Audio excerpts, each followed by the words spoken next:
Mixja bil-kwiet mal-Franz ta' taslima nbidlet f'sitwazzjoni ta' tħassib. Anja Soldatova Russa ta' 31 sena kienet mixja ma' bintha ta' sentejn waqafa raġel u għamel mistoqsija kemm xejn stramba dak il-ħin ma fehmitx eżatt x'rid jgħid. And there was this guy sitting on a bench. He didn't stand up, he didn't approach us, but he said in a very loud voice, "How much?" And I thought that was just his lack of English, and he's trying to ask about my daughter's age. So I told him she's 2.5.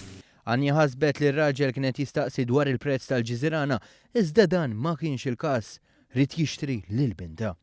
No, how much? And he pointed his finger to the child. And he started naming the price, 1,000, 2,000. I told him, you must be kidding, not even for €1 billion. And he continued raising the price up to 5,000, 10,000. I told him it wasn't funny. And we kept on walking, we passed by, and the last number that I heard was 30,000.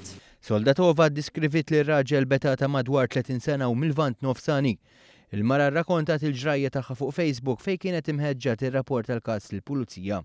Well, I would definitely say, even if they are dead sure that it's a kind of joke, do proceed with taking a picture and maybe do proceed with placing a phone call to the police straight away. Do not hesitate the way I did.